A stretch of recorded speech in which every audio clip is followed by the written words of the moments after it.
नमस्कार दोस्तों, आज मैं लेकर आया हूं एक बहुत ही अमेजिंग किताब की बुक समरी जिसका नाम है you can and you will. दोस्तों, इस किताब में 8 सूत्र हैं जो आपके भीतर के विजेता को बाहर लाने में मदद करेंगे, क्योंकि आप वो जीत हासिल करने वाले हैं जो आज तक आपने कभी सोची भी नहीं होगी। आप कर सकते हैं और आप ही करेंगे। चलिए दोस्तों, शुरू करते हैं। इस किताब का पहला चैप्टर है अपना लक्ष्य अपने सामने रखें। ये बात स्टडीज में सामने आई है कि जब आप किसी चीज को बार बार देखते हैं तो वो चीज आपके अवचेतन मन में गहराई से बैठ जाती है। ये एक जानी मानी तकनीक है अपने सपनों तक पहुंचने की। मगर कई बार ऐसा भी होता है कि आप अपनी पूरी काबिलियत नहीं दिखा पाते। ऐसा इसलिए नहीं है कि आप काबिल नहीं हैं या उतने स्मार्ट नहीं हैं, बल्कि इसलिए क्योंकि आपने अपनी आंखों के सामने गलत चीज रखी हुई है। कुछ ऐसा चुनिए जो आपके सपने से मेल खाता हो। उदाहरण के लिए, अगर आप एक मेडिकल स्टूडेंट हैं तो अपनी मेज पर एक प्लास्टिक की खोपड़ी रखें और जब भी आप पढ़ने के लिए बैठेंगे तो आपके सामने वो प्लास्टिक की खोपड़ी होगी जो आपको अपने लक्ष्य की याद दिलाती रहेगी और आपको ये याद रहेगा कि आपको जिंदगी में क्या हासिल करना है। इसका आपकी पढ़ाई पर एक सकारात्मक असर पड़ेगा क्योंकि ये आपको हमेशा आगे बढ़ने के लिए प्रेरित करती रहेगी। मान लीजिए कि आप शादी करना चाहते हैं तो अपने घर को खाली चित्रों से भर दें। अब जहां कहीं भी आप जाएंगे उन खाली चित्रों पर नजर पड़ते ही आपका शादी करने का इरादा और भी मजबूत हो जाएगा। और अगर कोई आपसे पूछे ये खाली चित्र किस लिए हैं, तो कहिए कि उस पत्नी के लिए जो मेरे जीवन में आने वाली है। अगर आप ये सोच रहे हैं कि आप छोटे सपने देख रहे हैं ना कि बड़े, क्योंकि आप भगवान को तकलीफ नहीं देना चाहते ताकि ऊपर वाले को आसानी हो आपके छोटे सपने पूरा करने में, तो यकीन मानिए ये सच नहीं है, बल्कि ये इसके एकदम उलट है। जब आप बड़े सपने देखते हैं तो ऊपर वाला खुश होता है। सारे बंधन तोड़ दीजिए और कहिए, मैं अभी नहीं जानता कि ये कैसे होगा, मगर मैं ये जानता हूं कि ये जब भी होगा तुम्हारी मदद से होगा। भगवान पर असीमित विश्वास रखकर ही आप उसे प्रसन्न कर सकते हैं। चाहे परिस्थितियां कितनी भी अजीब लगे, खुद को विश्वास दिलाएं कि सब ठीक है, क्योंकि भगवान की शक्ति अपरंपार है। हमारे साधन, परिस्थितियां या शिक्षा कोई मायने नहीं रखती जब भगवान हमारी इच्छा पूरी करना चाहे। जब हम मांगते हैं तो प्रभु उससे बढ़कर ही हमें देता है, बस अगर आपका उस पर पक्का विश्वास हो तो। और अपने सपनों को भी कभी मत भूलिए, हार कभी भी मत मानिए। भगवान का आशीर्वाद सदा आपके साथ रहेगा। इस बात की अगर आप कल्पना भी नहीं कर सकते तो मत कीजिए। अगर आप अपने लक्ष्य को अपने सामने नहीं रखेंगे और पूरी शिद्दत से उसका यकीन नहीं करेंगे तो आप कभी भी उसे हासिल नहीं कर सकते। हिल्टन होटल्स के फाउंडर कोनार्ड हिल्टन एक दिन एक लेख पढ़ रहे थे जो न्यूयॉर्क के वांडरवुल्फ एस्टेरिया होटल के बारे में था। वो इस बात से बेहद प्रभावित हुए कि वो होटल कितना बड़ा और शानदार था। कितना सुंदर है वो होटल। वो एक दिन उस होटल का मालिक बनने के सपने देखने लगे। अगर वो इस बात को सीधे सीधे सोचते तो ऐसा हो पाना नामुमकिन लगता, मगर उन्होंने इसको कुछ अलग तरीके से सोचा, ऊपर वाले की मर्जी से सोचा। उन्होंने उस लेख में से होटल की तस्वीर काटकर अपने सामने लगा दी। वो उन तस्वीरों को बार बार देखते रहते जब तक कि उनका ये सपना पूरा नहीं हो गया और उनकी कंपनी ने उस होटल के लगभग 2.5 लाख शेयर्स नहीं खरीद लिए। नकारात्मक विचारों को कभी भी खुद पर हावी मत होने दीजिए। हो सकता है किसी दिन आप एक बहुत ही तंदुरुस्त व्यक्ति को देखें और खुद से कहें कि मैं तो ऐसा कभी भी नहीं बन सकता, या फिर आप एक ऐसा बड़ा शानदार सा मकान देखकर अपने से कहो कि मैं कभी भी ऐसा कुछ नहीं खरीद सकता। इन नकारात्मक विचारों का आपकी सफलता पर गहरा असर पड़ता है, क्योंकि वो आपको आगे बढ़ने से रोकती हैं, आपके नजरिए को सीमित कर देती हैं। इसलिए आपको अपना नजरिया बदलना पड़ेगा। एक बार एक आदमी था जो हमेशा से ही एक कलाकार बनने के सपने देखता था, मगर वो अंदर से टूटा और बेमकसद था। उसका परिवार इतना गरीब था कि वो लोग वैन में रह रहे थे। एक दिन वो इतना निराश हुआ कि वो अपनी पुरानी गाड़ी से एक पहाड़ की चोटी पर पहुंचा और नीचे झांक कर देखा। उसने कुछ ऐसा किया जिसके बारे में उसने कभी सोचा भी नहीं था। वो गाड़ी से उतरा और खुद के लिए एक $10 मिलियन का चेक लिखा अपनी अभिनय सेवा के लिए। 12 साल बाद वो नौजवान जिम कैरी अपनी हार फिल्म के लिए 15 से $25 मिलियन के लगभग पैसा कमा रहा था। चैप्टर 2, अपनी रेस खुद दौड़ो। आपकी रोजमर्रा की जिंदगी में ऐसे कई लोग होंगे जो आपकी जिंदगी को नियंत्रित करने की कोशिश करते होंगे। उनका इरादा नेक हो सकता है, मगर अपनी जिंदगी को नियंत्रित करने वाले सिर्फ आप होने चाहिए। आपको अपनी रेस खुद ही दौड़नी पड़ेगी। अगर आप अपनी सफलता की कहानी नहीं लिखेंगे तो कोई दूसरा लिख लेगा और फिर आपके लिए कुछ नहीं बचेगा। सबको खुश रखना नामुमकिन है, चाहे आप जो मर्जी कर लीजिए, आप सबको खुश नहीं रख सकते। इस कोशिश में आप खुद को वो काम करते हुए पाएंगे जो आप नहीं करना चाहते या आपको नहीं करने चाहिए। अगर हर बार कोई ना कोई आपके काम में इतनी नुक्ताचीनी करने लगे कि आप वो काम करना ही छोड़ दो, तो आप कभी भी कुछ नहीं कर पाओगे, क्योंकि हर कोई आपको उसकी जगह पर रखकर देखने की कोशिश करेगा। मगर आप अपनी जगह पर कायम रहें, क्योंकि अगर आप उनके हिसाब से चलना शुरू भी कर दें तो वही लोग फिर भी कुछ ना कुछ कमी निकाल ही लेंगे। किसी ने एक बार कहा था कि जब आप 20 के होते हैं तो आपको ये फिक्र रहती है कि सब आपके बारे में क्या सोचते हैं, मगर 40 में आप ये परवाह करना छोड़ देते हैं और 60 में आपको पता चलता है कि कोई आपके बारे में तो सोच ही नहीं रहा है। तो खुद को लोगों की राय से मुक्त रखिए, तभी आप सही मायनों में पूरी तरह से आजाद हो सकेंगे। हमेशा अपनी जिंदगी का एक लक्ष्य रखिए। इस बात के लिए तैयार रहें कि हो सकता है कि इस लक्ष्य को पूरा करने की यात्रा में भले ही कुछ लोग आपका साथ ना दें, आपसे दूर हो जाए, तो भी परवाह मत कीजिए। जो रास्ता आपने चुना है वो भगवान ने आपके लिए पहले से ही निर्धारित किया है। लोगों से ज्यादा आपको ऊपर वाले की मंजूरी की जरूरत है, क्योंकि लोगों की राय हमेशा आपको उलझन में डाल देगी और आप कभी भी स्पष्ट नहीं सोच पाएंगे। तो औरों की बिन मांगी राय पर आपको यही कहना सीखना ही पड़ेगा कि आपका शुक्रिया, मगर मुझे इसकी जरूरत नहीं है। जिनकी बार बार खुशामद करनी पड़े, ऐसे लोगों से जरा बच के रहें, क्योंकि यही वो लोग होते हैं जिनके लिए चाहे कितना भी कुछ क्यों न किया जाए, आप उन्हें कभी भी संतुष्ट नहीं कर सकते।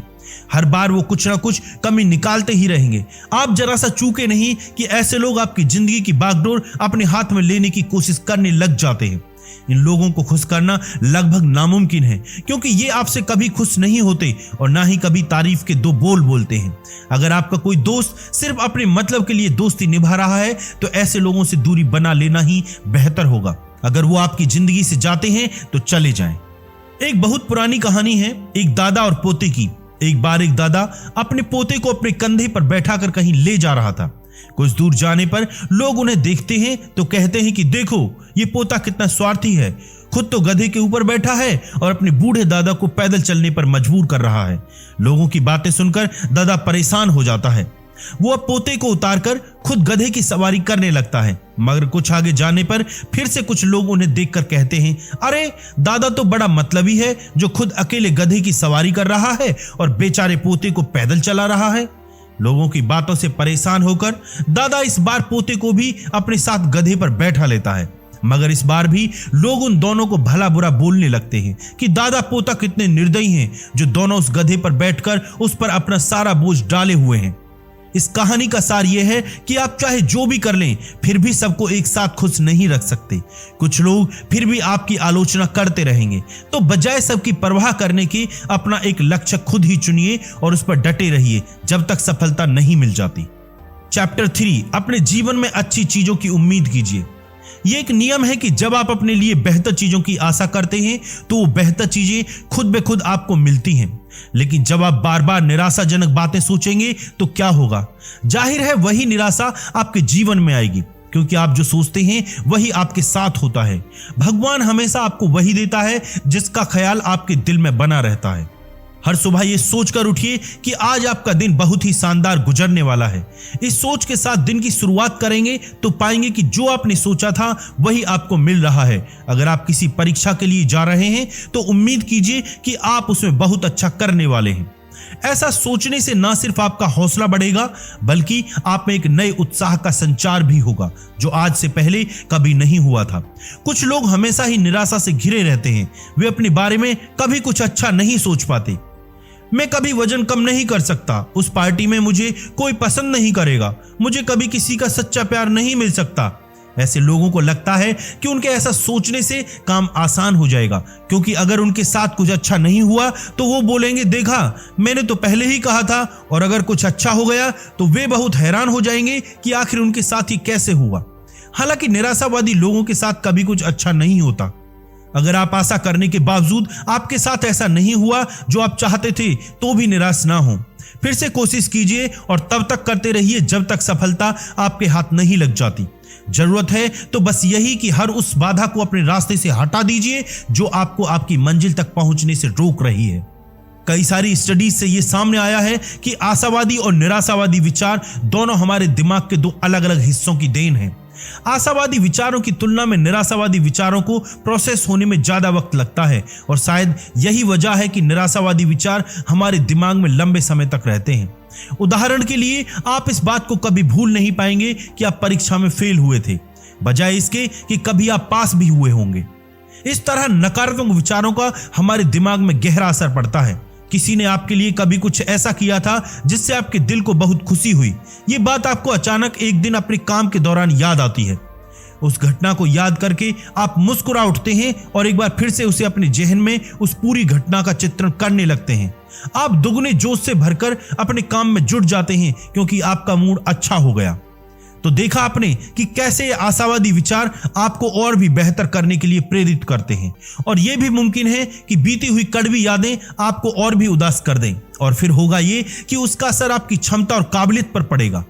अपने दिमाग को आप एक टीवी सेट की तरह समझिए जिसमें बहुत से चैनल हैं। कुछ चैनल आपकी मधुर यादों से जुड़े हैं तो कुछ कड़वी यादों से। अब इस टीवी का रिमोट अपने हाथ में रखिए। जो यादें आपको खुशी और उत्साह से भर देती हैं, केवल उन्हीं यादों का चैनल अपने दिमाग में चलने दें। इन मीठी यादों को बार बार याद कीजिए, ठीक वैसे ही जैसे आप सिनेमा हॉल में मजे से बैठकर पॉपकॉर्न और सोडा के साथ अपनी मनपसंद फिल्म देखते हैं। वो वक्त याद कीजिए जब आपको लगता था कि आपके साथ सब कुछ गलत ही गलत हो रहा है, और फिर उसके कुछ दिनों बाद या महीनों बाद या कहिए साल भर बाद ही अचानक आपकी स्थिति में सुधार होने लगता है। आप ये सोचकर हैरान हो जाते हैं कि किस तरह से ऊपर वाले ने आपके लिए कठिन स्थिति में भी रास्ता ढूंढ ही निकाला। याद कीजिए ऐसे कई निराशा भरे पल जब आप खुद से ही ये कहते हैं, मैं कभी भी इस मुसीबत से नहीं निकल पाऊंगा। आप बस इसी दुख में रहते हैं और फिर आप उस मुश्किल हालात को ऐसे पार कर लेते हैं जैसे कि वो कोई बड़ी बात नहीं थी। आकर्षक व्यक्तित्व वाली रचेल स्मिथ नाम की एक महिला उस कार्य के लिए समर्पित थी जो विकासशील देशों के बच्चों की भलाई से संबंधित था। यह साल 2007 की बात है जब उन्होंने मिस यूनिवर्स प्रतियोगिता में भाग लिया था। प्रतियोगिता के दौरान स्टेज पर चलते उनका संतुलन बिगड़ा और वे अपने पीठ के बल गिर पड़ी। यह उनकी जिंदगी का एक बेहद शर्मनाक पल था। वहां उपस्थित लोगों की भीड़ उन पर हंसने लगी और गिरने का मजाक उड़ाने लगी। हालांकि वो तुरंत उठकर खड़ी भी हो गई और उन्होंने अपनी रैंप वॉक भी पूरी की। उन्होंने वहां रखे सवालों के बक्से से अपने लिए एक पर्ची चुनी जिस पर लिखा था, अगर आपको अपना मनपसंद पल फिर से जीने को मिले तो वो क्या होगा। बिना किसी झिझक के उन्होंने जवाब दिया कि वो साउथ अफ्रीका में बिताए अपने उन पलों को फिर से जीना चाहेंगे जब उनकी कोशिश से जरूरतमंद बच्चों के चेहरे पर मुस्कान आई थी। उस मुस्कान को दोबारा देखने के लिए ही वो उस वक्त में वापस जाना चाहेंगे, बजाय इसके कि वो एक बार फिर से स्टेज पर बिना गिरे वॉक पूरी करें। उन्होंने उस कड़वी याद को तुरंत ही अपने दिमाग से भुला दिया था और उन पलों को याद रखा था जिनसे उन्हें खुशी मिली। चैप्टर 4, हमेशा एक सकारात्मक सोच रखें। एक विजेता की सबसे बड़ी खूबी होती है उसकी सकारात्मक सोच। ऐसे लोग जब सुबह उठते हैं तो उम्मीद से भरे एक खुशनुमा दिन की कल्पना करते हैं। ऐसे लोग अपने हर सफल कार्य के पीछे ऊपर वाले का शुक्रिया अदा करना नहीं भूलते और उनका यही आशावादी रवैया उनके हर दिन को बेहतर बनाता है। अब जरा कल्पना कीजिए कि आप एक गाड़ी चला रहे हैं जिसका सारा नियंत्रण आपके हाथों में है। आप चाहें तो उसे आगे ले जाएं या पीछे, मगर उसके लिए ताकत बराबर ही लगेगी। ठीक उसी तरह हमारी जिंदगी की गाड़ी भी चलती है। अब ये आपके हाथ में है कि आप उसे अपने सकारात्मक विचारों से आगे बढ़ाएं या फिर नकारात्मक विचारों से भरकर कामयाबी की दौड़ में बहुत पीछे रह जाएं। हम में से बहुत से लोग ऐसे हैं जो अपनी हर असफलता का दोष परिस्थितियों पर डाल देते हैं। आप उन्हें अक्सर ये कहते हुए सुन सकते हैं कि मेरा बचपन बहुत अभावों में बीता, इसलिए मैं ये नहीं कर पाया, या फिर उनकी बीमारी ने उन्हें चिड़चिड़ा बना दिया। मगर ये सारे बहाने हैं सफलता हासिल ना कर पाने के। आपको ऐसे कई लोगों के उदाहरण मिल जाएंगे जिन्होंने गरीबी और अभावों में पैदा होकर भी अपनी सफलता के झंडे गाड़े हैं। आप लोगों के दो समूह लीजिए, उनमें से एक समूह के लोग आशावादी हैं और दूसरा समूह निराशावादी लोगों का है। अब परिस्थिति चाहे जो भी हो, उन दोनों समूह के लोगों के सामने एक जैसी ही चुनौतियां रखें। अब आप जब परिणाम देखेंगे तो हैरान रह जाएंगे।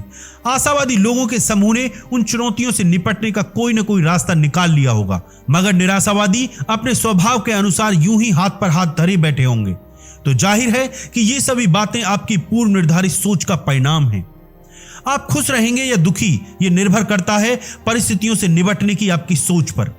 परिस्थितियां कभी भी मुख्य कारण नहीं होती, कारण बनते हैं हमारे अपने विचारों से। यह आप पर निर्भर है कि आप अपने जीवन की शुरुआत किस तरह करना चाहते हैं। एक व्यक्ति सुबह उठकर कहता है सुप्रभात, शुक्रिया भगवान आज के दिन के लिए। वहीं दूसरा व्यक्ति बोलता है ओह नहीं, सुबह हो गई। अब आप खुद चुनिए कि आप इनमें से कौन सा व्यक्ति बनना चाहते हैं। जो बीते आपके नियंत्रण से बाहर है उन्हें कभी भी अपनी खुशियां या नाखुशी की वजह मत बनने दीजिए, और ना ही इस बात को कि लोग आपके साथ कैसा व्यवहार करते हैं या फिर सड़क पर ट्रैफिक जैसी मामूली बातों पर विचार कीजिए। जो चीज आपके वश में नहीं है उन्हें स्वीकार करना सीख लीजिए। कुछ बातें, परिस्थितियां कभी नहीं बदलती, तो बेहतर है उनके बारे में परेशान होना छोड़ दिया जाए। बेहतर है कि आप पहले से ही सोच लीजिए कि हर हाल में आज आपका दिन बहुत अच्छा गुजरने वाला है। जीतना आपके खून में शामिल है, क्योंकि ऊपर वाले ने आपको जीतने के लिए ही बनाया है, ना कि मामूली जिंदगी जीने के लिए। अगर भगवान आपको पहले से ही आपकी जीत का रास्ता दिखा दे या वो मौके आपके सामने खोल दे जो आपको कामयाबी तक ले जाए, तो जाहिर है कि आप अपनी जीत के प्रति पूरी तरह आश्वस्त रहेंगे और हर पल उत्साह के साथ बिताएंगे। मगर ये असल जिंदगी में कहां होता है? भविष्य में क्या होने वाला है ये तो कोई भी नहीं जानता, लेकिन फिर भी इस बात पर पूरा यकीन करते हैं कि ऊपर वाले ने आपके लिए बहुत बेहतर ही सोचा होगा। अब अगर इसके बावजूद भी किसी कारण आप मनचाहा प्राप्त नहीं कर पाते तो भी निराश मत होइए और ये कहना शुरू मत कीजिए कि मुझे तो पहले ही पता था कि कामयाबी मेरे नसीब में नहीं है। बजाय इसके आप ये कहिए शायद भगवान की कुछ और इच्छा होगी, शायद उसने मेरे लिए कुछ बेहतर सोचा होगा। हमेशा अपने विचारों पर ध्यान दीजिए कि वो किस ओर जा रहे हैं। हार और असफलता के बारे में सोचना आपको हार का मुंह ही दिखाएगी। हो सकता है आपकी यही निराशावादी सोच आपके जीवन में सच्चे प्यार को आने ही ना दे। नकारात्मक विचार आपके उत्साह को कम कर देते हैं और आपके भीतर रोगों से लड़ने की क्षमता धीरे धीरे कम होती जाती है, जिससे अनेक रोग आपको घेर लेते हैं। कैंसर के मरीजों के इलाज में एक बहुत महत्वपूर्ण हिस्सा इलाज के प्रति उनका रवैया भी है। उनके इस खतरनाक बीमारी से लड़ने का जज्बा भी कहीं न कहीं उनकी रोग प्रतिरोधक क्षमता को बढ़ाने में मदद करता है। ऐसे लोगों के जीने की संभावना बढ़ जाती है जो कैंसर की घातक बीमारी को हराकर एक स्वस्थ जीवन जीने की कल्पना करते हैं। अगर कोई कैंसर रोगी अपनी बीमारी से घबराकर जीने की आशा छोड़ दे तो उसका प्रभाव जरूर उसके इलाज पर भी पड़ता है। मरने से पहले ही जिंदगी से हार मान लेना समस्या का समाधान नहीं है। एक वैज्ञानिक प्रयोग के लिए डॉक्टर्स ने रोगियों को दो समूहों में बांट दिया। दोनों समूहों के रोगियों के घुटने जवाब दे चुके थे जिन्हें सर्जरी की जरूरत थी। डॉक्टर्स ने सर्जरी केवल पहले समूह पर की और दूसरे समूह के लोगों को बेहोश करके उनके घुटनों पर कुछ ऐसे कट के निशान लगाए जिनसे उन्हें सर्जरी हो जाने का यकीन हो। करीब 2 साल बाद यह चौंकाने वाली बात सामने आई कि पहले समूह के रोगियों की तरह दूसरे समूह के रोगियों ने भी अपने घुटनों की तकलीफ से निजात पाने की जानकारी दी। हालांकि उनके घुटनों की सर्जरी तो कभी हुई ही नहीं थी और उससे बढ़कर हैरानी की बात यह थी कि जांच करने पर उनके घुटने पहले से बेहतर स्थिति में मिले, और यह सब इसलिए हुआ क्योंकि उन्हें अपने स्वस्थ हो जाने का विश्वास हो गया था। चैप्टर 5, अपना बेहतरीन देने की कोशिश करें। एक एवरेज इंसान बनकर रहने के बजाय सबसे बेहतर बनने का प्रयास करें। एक आम इंसान बनकर रहना भूल जाएं। आप आम जिंदगी जीने के लिए पैदा नहीं हुए हैं। हमेशा कोशिश करें कि आप अपना बेहतरीन देंगे। ये जरूरी नहीं है कि हर बार अपने मकसद में आप सफल रहें, फिर भी आपको तसल्ली होगी कि आपने बेहतरीन करने की कोशिश की। अगर आपको 1 मील दूर जाना है तो 2 मील चलिए। जो आपसे उम्मीद है उससे बढ़कर कीजिए। इसके लिए आप अपने लक्ष्य को अपने सामने रख सकते हैं और फिर एक सकारात्मक रवैये के साथ अपनी जीत का विश्वास कीजिए। लेकिन जीत की दिशा में यह आपका पहला कदम ही होगा। आपका असली मकसद तो उसके बाद शुरू होगा। उन बातों को अमल में लाएं जो आपको मंजिल तक पहुंचाने में मदद करेंगी। कोशिश कीजिए अपने रोजाना समय से 10 मिनट पहले उठने की। काम पर 5 मिनट पहले पहुंचिए। सफलता और काम में तरक्की हासिल करने का यही एक रास्ता है। आज जिस दौर में हम रह रहे हैं वहां प्रतिस्पर्धा इतनी अधिक है कि अगर हम कड़ी मेहनत नहीं करेंगे, नई चीजें नहीं सीखेंगे, खुद में सुधार नहीं लाएंगे तो सफलता की इस दौड़ में बहुत पीछे रह जाएंगे। हर रोज सोने से पहले अपने पूरे दिन भर को याद कीजिए। खुद से सवाल करिए, क्या मैं साधारण हूं या कुछ बेहतर करने की कोशिश कर रहा हूं? कुछ ऐसी जगहों पर जहां पीने का पानी बिल्कुल भी उपलब्ध नहीं है, वहां पर भी लोगों ने उस जगह को बिल्कुल साफ सुथरा बना रखा है। ऐसा क्यों? क्योंकि हालात चाहे कैसे भी क्यों ना हो, वे लोग भगवान की दी हुई चीज का पूरा सम्मान कर रहे हैं। ऊपर वाले की दी हुई हर चीज की कद्र करें, फिर चाहे वो आपका पुराना घर ही क्यों ना हो, क्योंकि अगर आप ऐसा नहीं करते हैं तो उससे और ज्यादा की उम्मीद कैसे कर सकते हैं? जरूरी नहीं कि करोड़ों रुपए अपने पुराने घर में खर्च करें या खुद पर।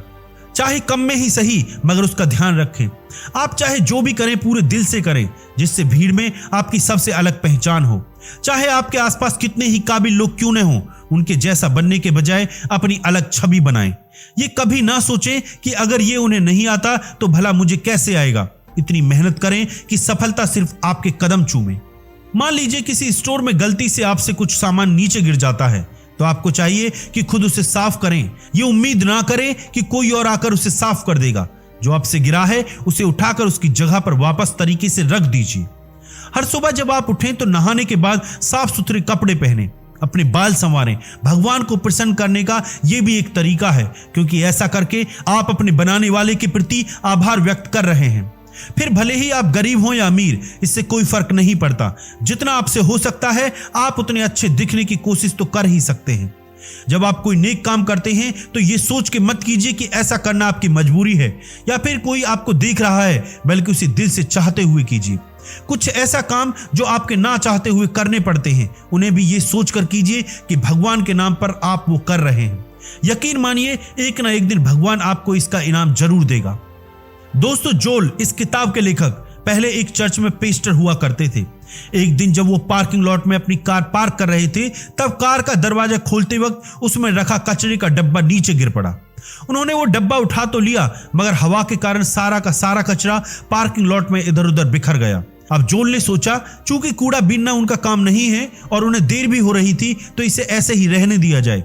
मगर तभी उन्हें ऊपर वाले का ध्यान आया और उन्होंने फैसला किया वो सारा कचरा बीनकर वापस उस डब्बे में डालने का। जब उनका काम खत्म हुआ तो उन्होंने देखा वहां गाड़ी में बैठे एक दंपति जोल को ही देख रहे थे। उन्होंने गाड़ी की खिड़की खोली और जोल को बताया कि वो जोल को चर्च में देख चुके हैं और आज वे जोल को इस स्थिति में देखकर जानना चाहते थे कि आखिर जोल करते क्या हैं। कहना ना होगा कि जोल ने भगवान का शुक्रिया अदा किया जो उसने उन्हें शर्मिंदा होने से बचा लिया। तो इस तरह भगवान ने उन्हें उनकी नेकी का फल दिया।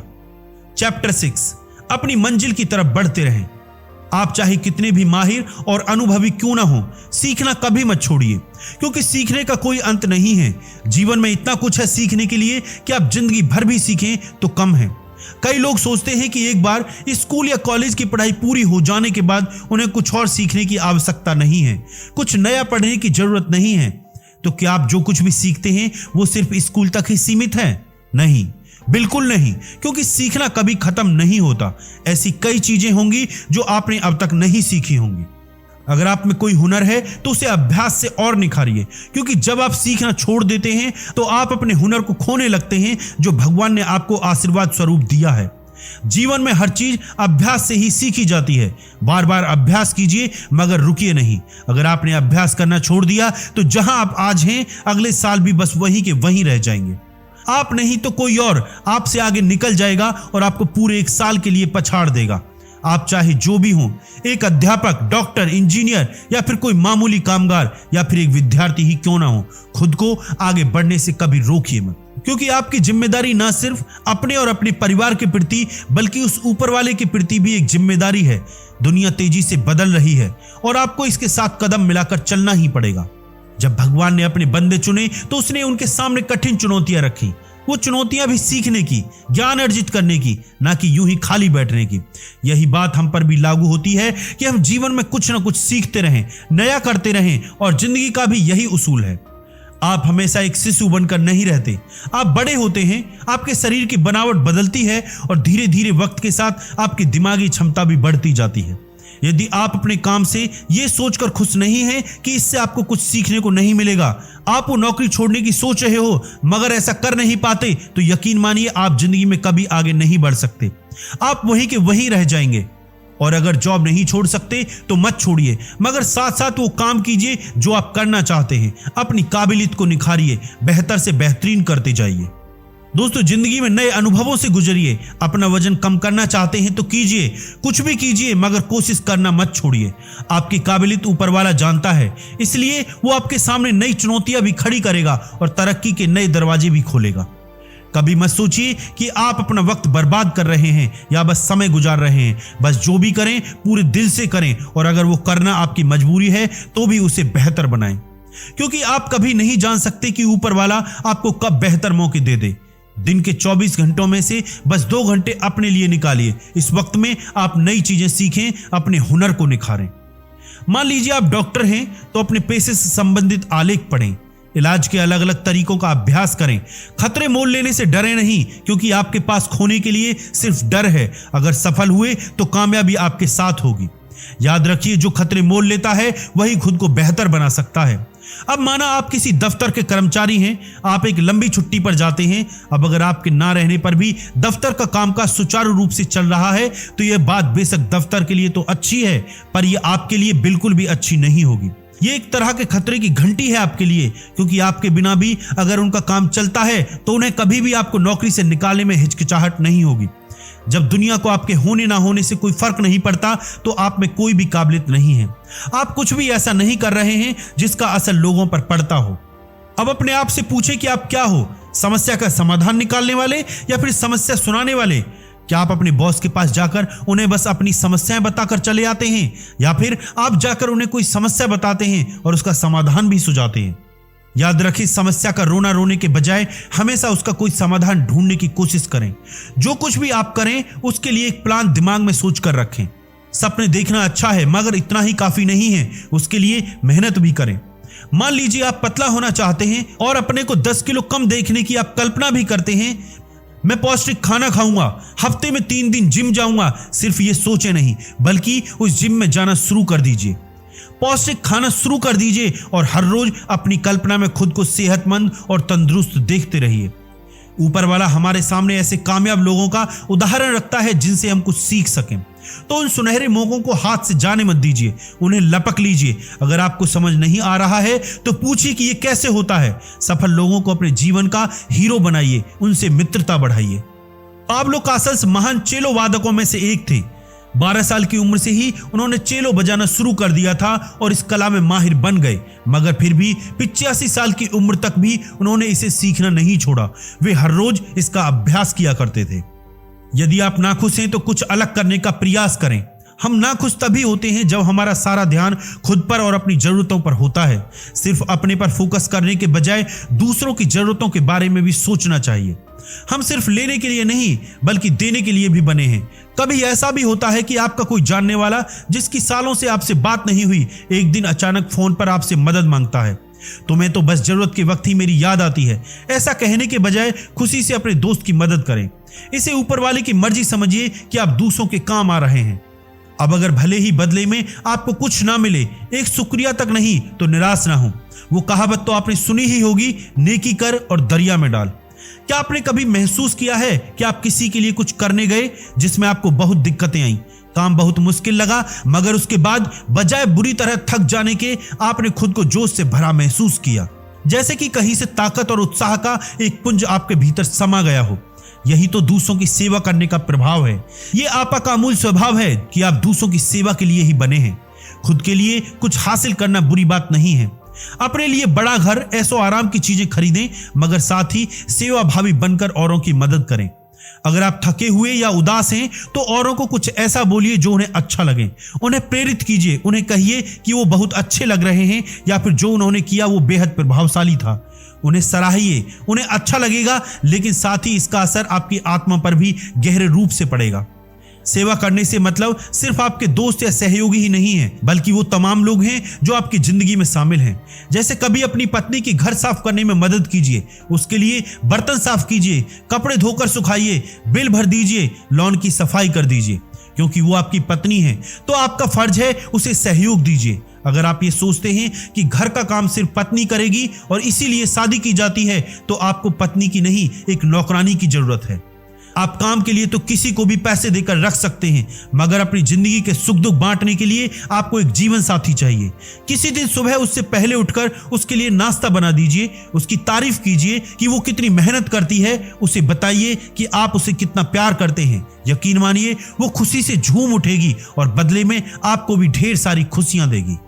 गरीबों और बेसहारों की मदद करने वाले लोग भगवान के बहुत प्रिय होते हैं। जब आप किसी अनाथ को भोजन देते हैं तो उसके चेहरे की मुस्कुराहट आप कभी नहीं भूल सकते।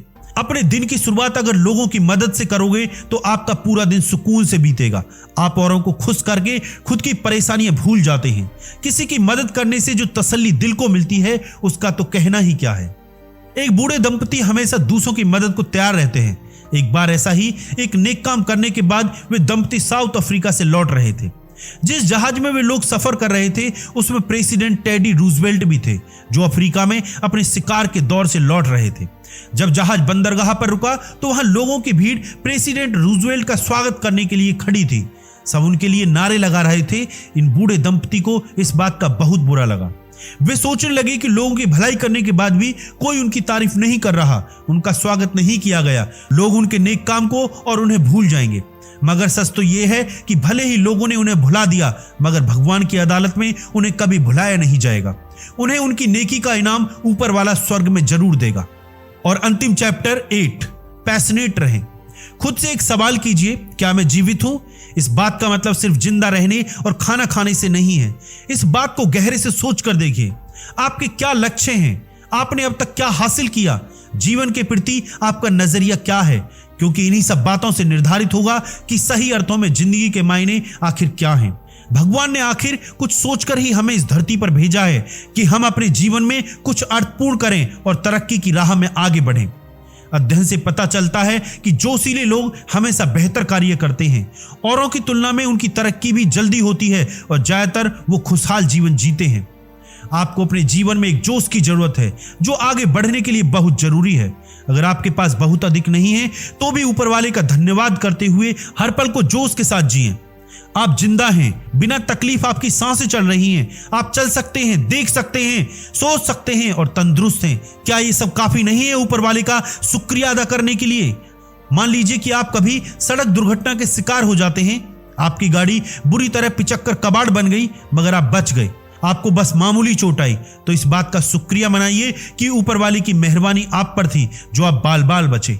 गाड़ी गई तो गई, मगर जान तो बची। भगवान की दी हुई हर चीज को नेमत मानिए, उसकी कद्र कीजिए। जब भगवान ने आपको एक पत्नी दी, आप खुश थे कि भगवान की कृपा आप पर हुई, तो अब बस उस पत्नी का सम्मान कीजिए, उसका ध्यान रखिए, क्योंकि वो आपको भगवान का दिया हुआ तोहफा है। अगर पत्नी की कोई बात पसंद ना आए तो ये मत सोचें कि भगवान ने मुझे ऐसी पत्नी क्यों दी, बल्कि शुक्र मनाइए कि आपकी पत्नी आपके लिए इतना कुछ करती है, आपके सुख दुख में साथ देती है। जब आप बीमार पड़ते हैं तो वही आपकी सेवा करती है। जो कुछ भी आप करें उसे 100% दिल से करें। कमियां ढूंढने के बजाय अपने इरादों पर कायम रहें। जो आपको करना अच्छा नहीं लगता, मसलन कपड़े धोना या कोई और काम, तो उसे दुखी मन से ना करें, बल्कि भगवान के लिए पूरे मन से करें।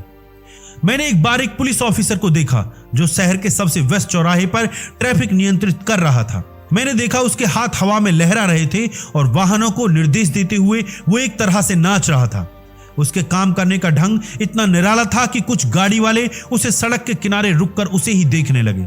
उसने एक तरह से वहां मनोरंजन का माहौल बना दिया था। ट्रैफिक नियंत्रण जैसे उबाऊ काम को भी वो दिलचस्प तरीके से कर रहा था।